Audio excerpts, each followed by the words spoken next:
One of the most classical films of all time, as if, whatever, here we go.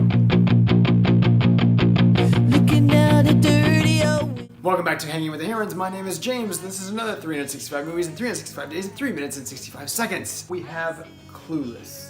I don't know anything about this movie. I love this movie because Jennifer loves this movie. She really enjoys it. It's fun, and we most likely got it for a really good deal. It is a great 90s film. It definitely hits that era well. It's actually a well-documented, purposeful film in the 90s, which is also pretty cool. That's due to the writer-director, Amy Heckerling, and she did an excellent job researching and writing this film and directing it absolutely as well. Then we have a great cast, some fun music. It's definitely a nostalgic film, and it's good for its time, and it's a good girly flick. Let's get to that cast. Alicia Silverstone kicks it right off. She definitely made a boom with this film. It is probably her most well-known work, although she has jumped into a few other films as well, including Batman and Robin, and another fun film, Blast from the Past. So she's great, and accompanied by her best friend, Stacey Dash. She's beautiful, and she also does a great job as her best friend. She was really great in this, and she did go on to do the TV show as well. We do have the late Brittany Murphy in here. This was really one of her first films. She was excellent in this. She was adorable, so sweet, so perky, and just a lot of fun to watch in this film.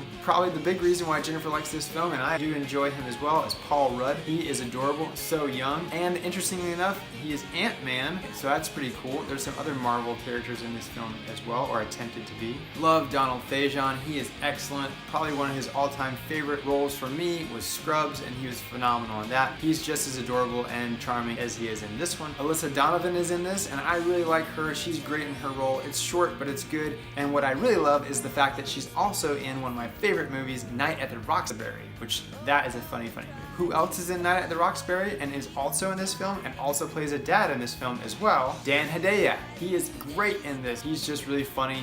He's great in this role. He does a good job. He's a sweet father. We love him. Excellent job. Fun fact, I used to play basketball with Breckin Meyer. He's in this. He's great. Definitely starting off early in his career, but very enjoyable to see him so young and starting off. And it was really fun to play basketball with him in LA. He's a nice guy. Last, I want to end with Wallace Shawn, who's in one of my all-time favorite films, The Princess Bride. I actually found him quite charming in this role and just really fun to watch. He's very entertaining. Let's get to those quick fire facts. Speaking about Wallace Shawn, his character was actually developed from two teachers. One, himself, who was actually a full-time teacher before he got fully into acting, and two, an actual teacher in the Beverly Hills School who taught debate. They actually researched this role quite a bit and researched the entire film quite a bit. That's another fun fact. Our writer-director Amy Heckerling actually went into the Beverly Hills high schools and studied the kids and how they spoke and their mannerisms and their styles of clothing, and really put a lot of effort into writing this film to be the way that it was. She did a great job. So we mentioned some other Marvel names. Jeremy Renner almost played the same role as Paul Rudd. They both auditioned for it, and we didn't have Hawkeye, but we did have Ant-Man. Both Reese Witherspoon and Sarah Michelle Gellar attempted to be in the role of Cher, which is pretty awesome. Definitely could have seen Reese Witherspoon in it, as she did do Legally Blonde. And then Sarah Michelle Gellar did become Buffy later on. However, she couldn't do this role because she had to participate in All My Children. Alicia Silverstone got a big break. She did a wonderful job. Interestingly enough, she was found by two different people, and they both liked her, but for two different roles, and came together and said, hey, this is just the right girl for us, because she had been in the Aerosmith music videos, and that was where the director really found her and loved her in that, which is pretty cool.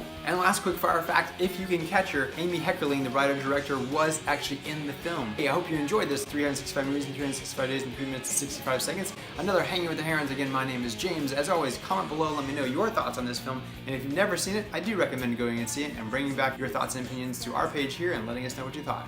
As always, peace.